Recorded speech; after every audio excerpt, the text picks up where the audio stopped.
தாத்தாக்கு இப்ப எப்படி இருக்கு? மைல்டு அட்டாக் தான். பெருசா பயப்படுற மாதிரி எதுவும் இல்ல. அதுக்காக அலட்சியப்படுத்தவும் முடியாது. ஏன்னா அவருடைய ஏஜ், ஹெல்த் கண்டிஷன் எல்லாத்தையுமே நம்ம பார்க்க வேண்டியிருக்குல்ல. மறுபடியும் எப்படி ஆகாதுல்ல டாக்டர்? தெரியல, எப்ப வேணாலும் வரலாம், இல்ல வராம கூட இருக்கலாம். பட் ஒன் திங், அட்டாக்ங்கிறது இன்னைக்கு ரொம்ப சாதாரண விஷயமா ஆயிடுச்சு. ஆனா எங்க தாத்தா எங்களுக்கு ரொம்ப முக்கியம் டாக்டர். இப்போ மெடிசின்ஸ் கொடுத்துருக்கு, அவர் தூங்குறாரு. நாளைக்கு மார்னிங் வரைக்கும் அவர் அப்சர்வேஷன்லயே இருக்கட்டும். ஃபர்தரா என்ன ட்ரீட்மெண்ட் பண்றதுங்கிறத நாளைக்கு முடிவு பண்ணிக்கலாம். டாக்டர், நீங்க தப்பா நினைக்கலைன்னா நான் ஒன்னு கேட்கலாமா? சொல்லுங்க. இல்ல டாக்டர், யூசுவல் தான் ஹார்ட் அட்டாக் வர்றது. இப்ப தாத்தா எப்படி இருக்கிறாரு, ஸ்பெசிஃபிக்கா தாத்தாவோட கண்டிஷன் பத்தி கொஞ்சம் சொன்னீங்கன்னா நல்லா இருக்கும். அதான் சொன்னனே, சந்தேகமே இல்ல, அட்டாக் தான். இப்போ உள்ள போயிருக்கிற மெடிசனுக்கு அவர் எப்படி ரியாக்ட் பண்றாருங்கிறத முதல்ல பாப்போம். நைட்டு வரைக்கும் எந்த பிரச்சனையும் இல்லைன்னா அப்புறம் நார்மல் ட்ரீட்மெண்ட்டே போதும். அப்படி ஏதாவது காம்ப்ளிகேட் ஆச்சுன்னா ட்ரீட்மெண்ட்டை வேணா மாத்தி பார்ப்போம். டாக்டர், மாத்தி பாப்போம்னா பைபாஸ் சர்ஜரி கூட பண்ண வேண்டி வரும். இன்னைக்கு ஒரு நைட் வெயிட் பண்ணி பாப்போம். பயமா இருக்கு டாக்டர். வயசானவங்களுக்கு கூடிய வரைக்கும் மருந்து மாத்திரையிலே குணப்படுத்த முடியுமான்னு தான் பாப்போம். முடியவே முடியாதுன்னா தான் அடுத்த கட்டத்துக்கே போவோம்.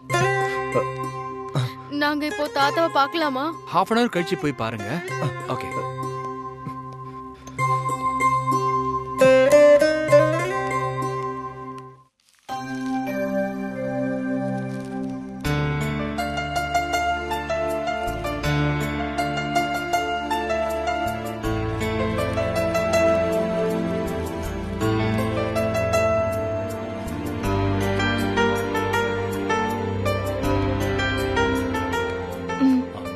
இட்லி சாப்பிடுங்க.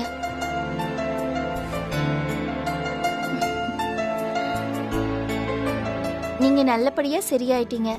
ஆனா இனிமே நீங்க ரொம்ப ஜாக்கிரதையா இருக்கணும். ஜாக்கிரதையா இருக்கணும்னா என்னன்னு எனக்கு சரியா தெரியல மேடம். கார் எடுத்துட்டு வேகமா போறது இனிமே வேண்டாம். சரி. அப்புறம் பைக்ல கூட நீங்க வேகமா தான் போறீங்கன்னு நினைக்கிறேன். அதுவும் இனிமே வேண்டாம். காரும் வேணாம், பைக் வேணாம்னா வெளியே போறதுனா எப்படிங்க போக முடியும்? ஏன், ஆட்டோ இருக்கு, வாடகை கார் இருக்கு, மெட்ரோ ட்ரெயின் இருக்கு. ஏன் பஸ்ல கூட நீங்க போலாமே, தப்பே இல்ல. நெத்தியில என்ன எழுதிருக்கோ அதாங்க எல்லாருக்கும். நீங்க சொல்றது சரிதான். ஆனா நெத்தில என்ன எழுதிருக்குன்னு நமக்கு தெரியுமா? எதுக்கு தெரியாத விஷயத்துல நாம தலையிடணும்? நம்மள பொறுத்த வரைக்கும் நம்ம பாதுகாப்பா போகணும், வரணும். சாப்பிடுங்க.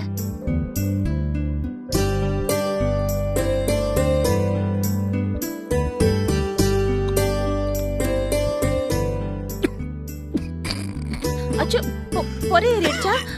ஐயோ, என்ன பண்றது? தண்ணி தண்ணி தண்ணி தண்ணி இந்தாங்க. அச்சோ, தண்ணி இல்லையே. தண்ணி காலி ஆயிடுச்சு, இப்ப எடுத்துட்டு வரேன். பரவாயில்ல. தண்ணி இல்லாம எப்படியே சாப்பிட முடியும்? பொறை வேற ஏறிட்டு இருக்குது. நான் வேற முதல்லயே தண்ணி இருக்கா இல்லையான்னு கவனிச்சிருக்க வேண்டாமா? என்னோட தப்பு தான். இருங்க, நான் இப்ப தண்ணி எடுத்துட்டு வந்துடுறேன்.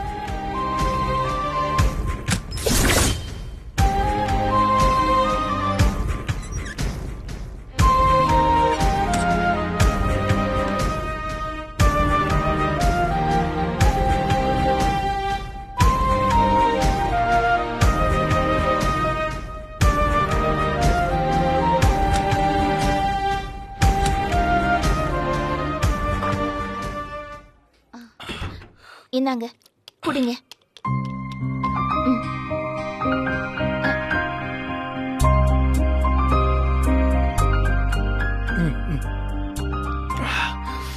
சாப்பிடுங்க.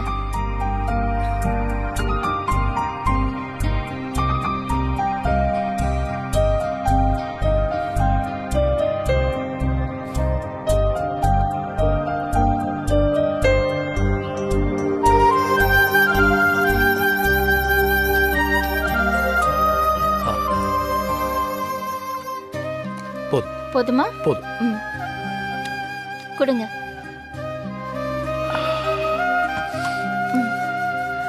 இந்தாங்க, தொடச்சுக்கோங்க. Thank you. இப்ப மாத்திரை கொடுக்கட்டுமா? சாப்பிட்டீங்க தானே? இருங்க, மாத்திரை கொடுக்கறேன்.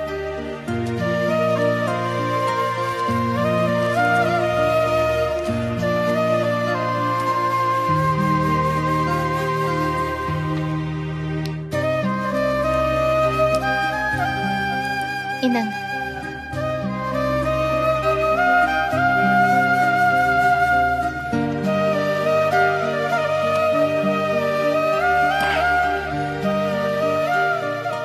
என்னால உங்களுக்கு தேவையில்லாத கஷ்டம். அதெல்லாம் ஒண்ணும் இல்லைங்க. அவசர உதவிக்கு ஆள் இல்லாம அப்புறம் தெரிஞ்சவங்கன்னு சொல்லிக்கிறதுல என்ன பிரயோஜனம் இருக்கு சொல்லுங்க? இருந்தாலும் உங்களுக்கு ஒரு வீடு இருக்கு, ஒரு குடும்பம் இருக்கு. அவங்களாம் உங்களை தான் எதிர்பார்த்துட்டு இருப்பாங்க. நீங்க ராப்பகல இங்கேயே இருந்தீங்கன்னா எனக்கு ரொம்ப தர்ம சங்கடமா இருக்கு. தயவு செஞ்சு அப்படியெல்லாம் நினைக்காதீங்க.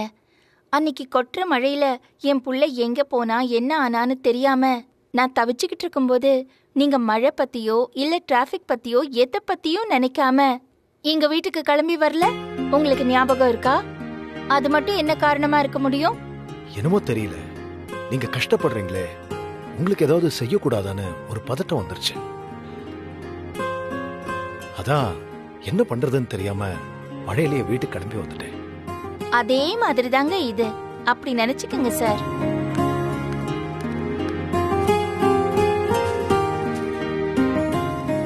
நீங்க எதுக்கு இதெல்லாம் பண்றீங்க? நர்ஸ் யாராச்சும் வந்தா நானே சொல்றேங்க. இதுல என்னங்க கஷ்டம் இருக்கு? சரிங்க, நீங்க பண்ண வரைக்கும் போதும். இப்போவாது வீட்டுக்கு கிளம்புங்க. சாப்பிட்டாச்சு, மாத்திரை போட்டாச்சு, இனி தூங்க தான் போறேன். ராத்திரி ஆனா எல்லாரும் தூங்க தான் செய்வாங்க. அது எனக்கு தெரியாதா? நீங்க ஏன் இவ்வளவு சங்கடப்படுறீங்கன்னு எனக்கு புரியல. இது பாருங்க, எனக்கு எந்த கஷ்டமும் இல்ல. முதல்ல உங்களுக்கு சரியாகட்டும். நீங்க வீட்டுக்கு போலான்னு டாக்டர் சொல்லட்டும், அப்புறமா நான் போறேன். நான் சொன்னா நீங்க கேட்க மாட்டீங்க. நிச்சயமா மாட்டேன். அப்படி நான் கேட்டுதான் ஆகணும்னு நீங்க அடம் பிடிச்சீங்கன்னா சொல்லுங்க, நான் என்ன பண்ணணும்? உங்களை கவனிச்சுக்கிறதுக்கு யாராவது இருக்காங்களா சொல்லுங்க. யாருக்காவது ஃபோன் பண்ணணும்னா சொல்லுங்க, நான் ஃபோன் பண்றேன். உங்க உங்க கூடவே இருப்பாங்களே அந்த பிஏ, அந்த மேடியா சொல்றீங்க? ஆமாமா. வேணாங்க. ஏன்? இல்ல, மேடிக்கு வீட்டுல ஒரு கமிட்மெண்ட் இருக்கு. அவ அக்கா பொண்ணு இவதான் வளர்த்துக்கிட்டு இருக்கா. அந்த குழந்தைக்கு வேற உடம்பு சரியில்லை. பகல் பொழுதுல யாரோ நர்ஸ் இருந்து பாத்துக்கிறாங்க. நைட்ல இவதான் கூட இருந்து கவனிச்சுக்கிறா. நான் இந்த மாதிரி அடிபட்டு ஹாஸ்பிட்டல் இருக்கேன்னு தெரிஞ்சா அவ குழந்தைய விட்டுட்டு வந்துருவா. அது ரொம்ப தப்புங்க. சரி, வேற யாராவது சொல்லுங்க. உங்ககிட்ட தான் நிறைய பேர் வேலை பாக்குறாங்கல்ல சார்? எல்லாருக்கும் வீடு, குடும்பம், அப்பா அம்மா, ஒய்ஃப், குழந்தைன்னு ஏதோ ஒரு கமிட்மெண்ட் இருக்குங்க. உங்களுக்குன்னு? எனக்கு இருக்கிறது அந்த ஹோட்டல் மட்டும்தான். உங்ககிட்ட ஏற்கனவே சொல்லிருக்கேன்னு நினைக்கிறேன். அது எங்க அம்மாவோட ஞாபகார்த்தம். சொல்ல போனா இப்ப எங்க அம்மாவே அந்த ஹோட்டல் தான். அப்போ சொந்தக்காரங்க யாருமே இல்லையா உங்களுக்கு? யாரும் கிடையாதுங்க. ரொம்ப காலமா எனக்கு நானே சொந்தக்காரனா இருந்துட்டு வரேன்.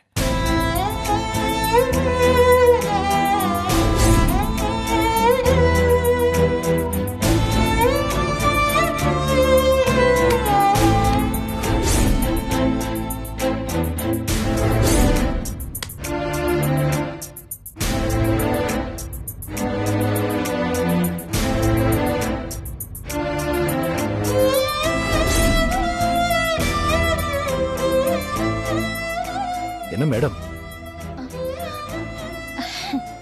என்ன ஒரு மாதிரி ஆயிட்டீங்க?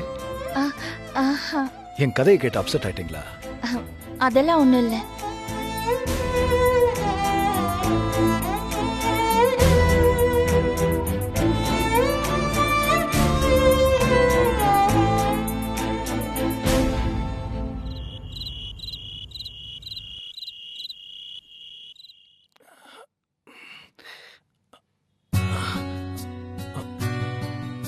என்னங்க, நீங்க தூங்கலையா?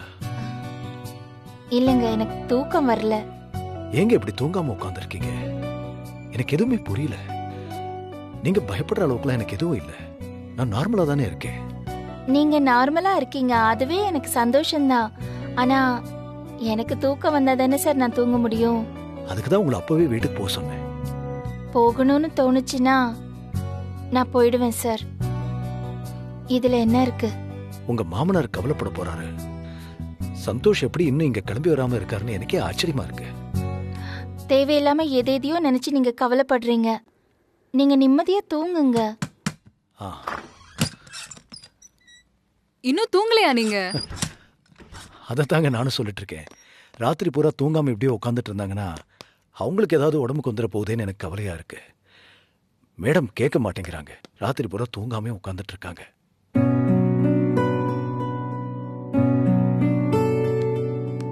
Okay ma'am.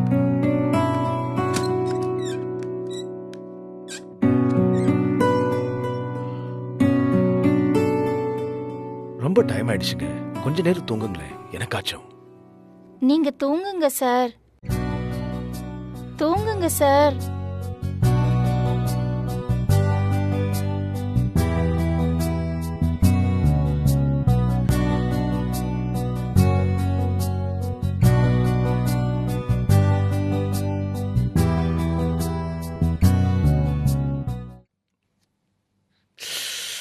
அம்மா, என்னாச்சு? வலிக்குது. அச்சச்சோ, என்ன இது?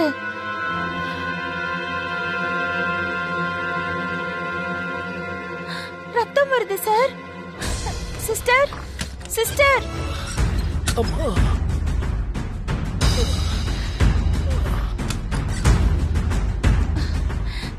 பாருங்க சிஸ்டர், என்னாச்சு? எப்படி ரத்தம் வருதுன்னு. இப்பதானே ஊசி குத்திட்டு போனீங்க, எப்படி ரத்தம் வருதுன்னு பாருங்க. வலிக்குதா? மன்னிச்சிருங்க மேடம், ஊசி கரெக்டா நரம்புல ஏறல, அதான். இனிமே ஒன்னும் பிரச்சனை இருக்காது மேடம். என்ன இவ்ளோ அலட்சியமா பேசிட்டு இருக்கீங்க? பழிய ஊசி மேல போட்டுட்டா எல்லாம் சரியாயிடுமா? தப்பு பண்ணது நீங்க, அப்புறம் ஊசி மேல பழிய போடுறீங்க. Sorry madam. என்கிட்ட எதுக்கு மன்னிப்பு கேக்குறீங்க? அவருக்கு தானே வலிக்குது, நீங்க சார் கிட்ட மன்னிப்பு கேளுங்க. மன்னிச்சிருங்க சார், எப்பவும் இப்படி எல்லாம் நடக்காது. இந்த தடவை கொஞ்சம் மிஸ் ஆயிடுச்சு. இனிமேல் இந்த மாதிரி நடக்காம பாத்துக்கிறேன் மேடம். தயவு செஞ்சு கொஞ்சம் கவனமா வேலை செய்யுங்க. டாக்டரையும் நர்ஸையும் கடவுளா நம்பித்தான் எல்லாரும் ஆஸ்பத்திரிக்கு வராங்க. கடவுள்னு சொல்லிட்டதுனால சோதிக்கிற உரிமை உங்களுக்கு கிடையாது, அத அர்த்தம் இல்ல. மன்னிப்புங்கிற வார்த்தையை சொன்னா எல்லாம் சரியாயிடுமா? சாரி மேடம், நிஜமாலுமே மன்னிச்சிருங்க மேடம். இது வரைக்கும் எனக்கு இப்படி ஆனதில்ல மேடம், பட் எப்படி இப்படி ஆனதுன்னு தெரியல மேடம். இனிமேல் கவனமா இருக்கேன் மேடம், ப்ளீஸ். சார், ஏதாவது வேணும்னா கூப்பிடுங்க சார், நான் கண்டிப்பா வந்துடுறேன். வரேன் சார்.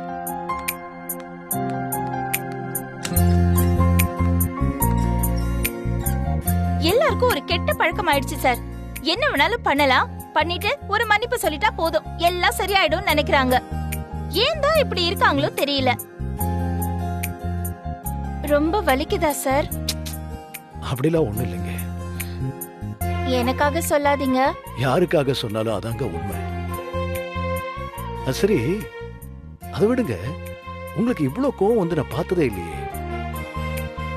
சிஸ்டர் பயந்தாங்களோ இல்லையோ, நான் ரொம்ப பயந்துட்டேன். லட்சுமி மேடம், வீட்டுல இந்த மாதிரி கோவப்பட்டிருக்கீங்களா? கோவம் எல்லாம் இல்ல சார், ஆனா இவங்க பொறுப்பு இல்லாம நடந்துக்கிறாங்கல்ல, அதான் ஒரு சின்ன ஆதங்கம். இதுக்கு பேர் சின்ன ஆதங்கமா?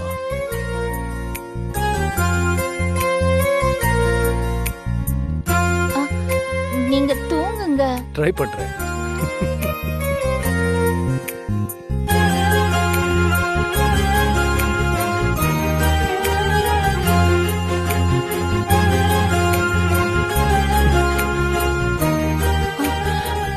ஏன் சார், நீங்க தூங்குங்க.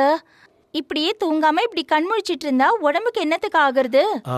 நீங்க உட்காருங்க. நான் உட்கார்றேன், நீங்க முதல்ல தூங்குங்க. படுங்க, கண்ணை மூடுங்க.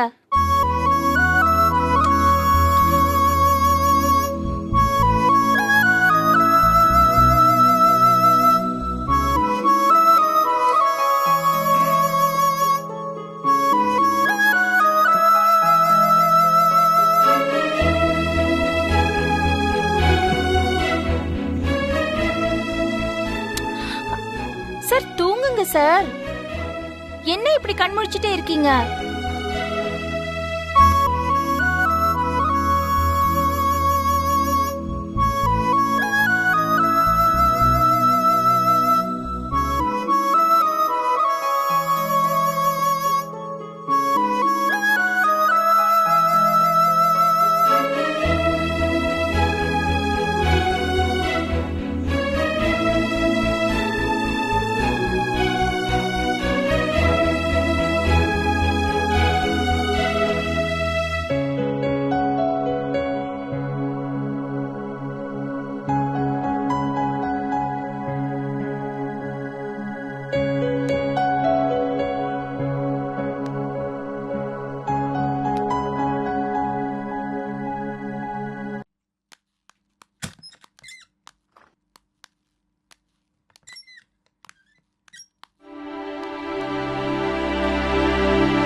கொன்னு எடுக்குதே.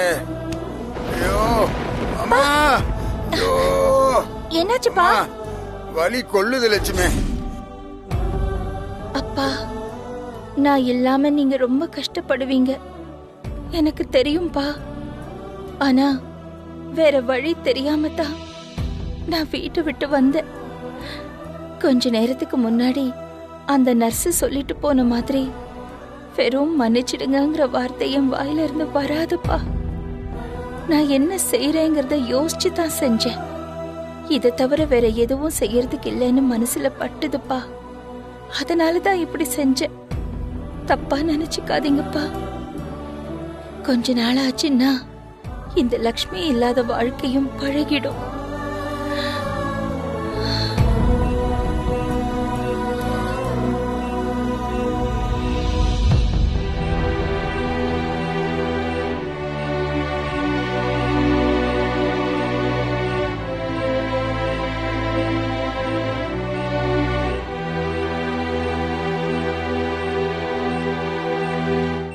டாக்டர் ரவுண்ட்ஸ் வர நேரம். நீங்க 2 பேரும் கொஞ்சம் வெளியே வெயிட் பண்றீங்களா? அவர் வரும்போது நீங்க இருந்தீங்கன்னா கோவப்படுவாரு. ஏதோ ஒரு இன்ஜெக்ஷன் வாங்க வேண்டியிருக்குன்னு சொன்னீங்களே சிஸ்டர். டாக்டர் வந்ததும் அவர்கிட்ட கேட்டு நான் சொல்றேன். அது வரைக்கும் நீங்க 2 பேரும் வெளியே வெயிட் பண்ணுங்க. சிஸ்டர், தாத்தா இப்ப நார்மலா இருக்காருல்ல? இப்போதைக்கு எந்த பிரச்சனையும் இல்ல சார். மத்த டீடைல்ஸ்லாம் நாளைக்கு காலையில டாக்டர் கிட்ட கேட்டுக்கோங்க. அவர் ரவுண்ட்ஸ் வர டைம் நீங்க இங்க இருந்தா கோவப்படுவாரு. கொஞ்சம் வெளியே இருங்க. வா சந்தோஷ்.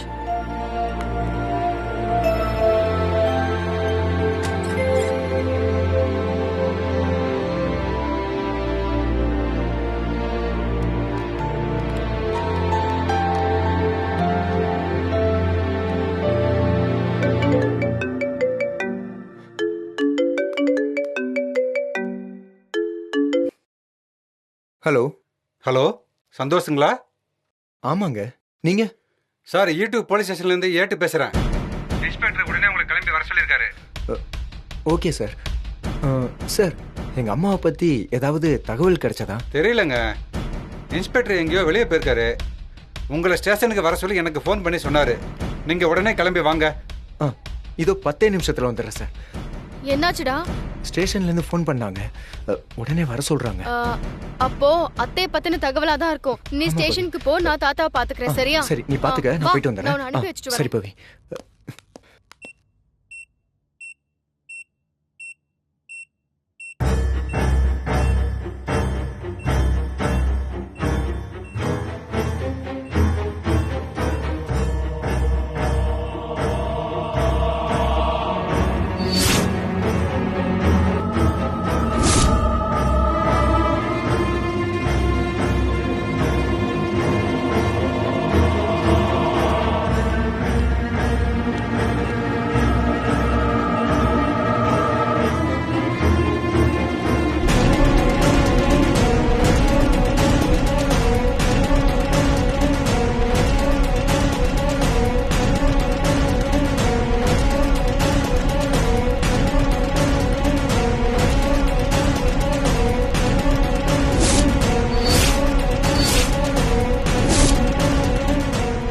Okay doctor.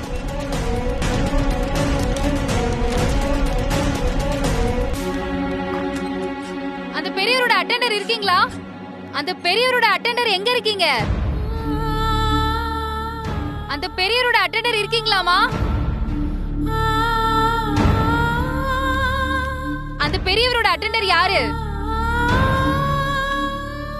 என்னாச்சு சிஸ்டர்? ஒண்ணும் இல்லைங்க, ஒரு பெரியவர் ஹார்ட் பேஷண்ட்னு இங்க அட்மிட் ஆயிருக்காரு. அவருக்கு திடீர்னு மூச்சு வாங்குது, உடம்பெல்லாம் தூக்கி தூக்கி போடுது, ரொம்ப கஷ்டப்பட்டுட்டு இருக்காரு.